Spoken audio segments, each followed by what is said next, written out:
এটা অদৃশ্য করে দেওয়ার চেষ্টা করেছেন, সেটিকে পুনঃপ্রবর্তন করবেন ডক্টর ইউনূস সাহেব। এটাই জনগণের প্রত্যাশা, এটাই জনগণ কাম্য করে। সেই জন্যই হচ্ছে আমাদের কথা বলা।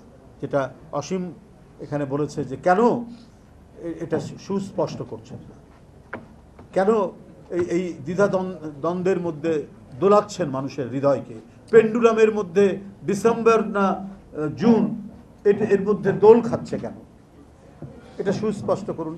এটা কথা বলতেই পারে।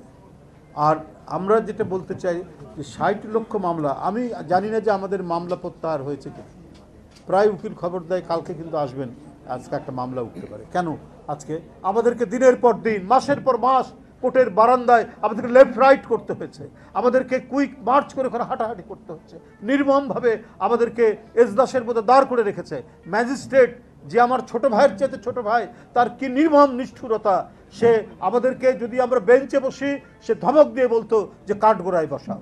আমরা কেউ মার্ডার করে, আমরা কেউ কোনো ধরনের সামাজিক অপরাধ করে আদালতের কাঠগোড়ায় দাঁড়ায়নি। ব্রিটিশ আমলেও দেখেছি রাজনীতিবিদদেরকে একটা সম্মান দেখাতে, সেই সম্মানটুকু শেখ হাসিনার আদালতের বিচারকরা সেটা করেনি।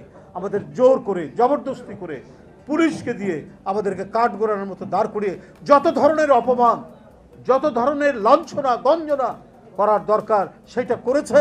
শুধুমাত্র তার লুটপাট, তার অনৈতিকতা এবং দেশের গণতন্ত্রকে গ্রাস করে নিয়ে আজীবন মহারানী হয়ে থাকার তার যে আকাঙ্ক্ষা, সে আকাঙ্ক্ষা বাস্তবায়ন করার জন্য এই আদালতকে দিয়ে কাজ করেছে শেখ হাসিনা। তাহলে আজ 8 মাস হলো নেই, এই মামলাগুলো কেন প্রত্যাহার হয়?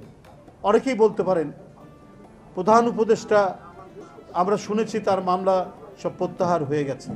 উনিও শেখ হাসিনার ঈর্ষা, বিদ্বেষ এবং আক্রোশের শিকার। আমরা নিজেরা যেমন আন্দোলন সংগ্রামে থেকেছি, আমরা কথা বলেছি, আমরা নিপীড়ন নির্যাতন সহ্য করেছি,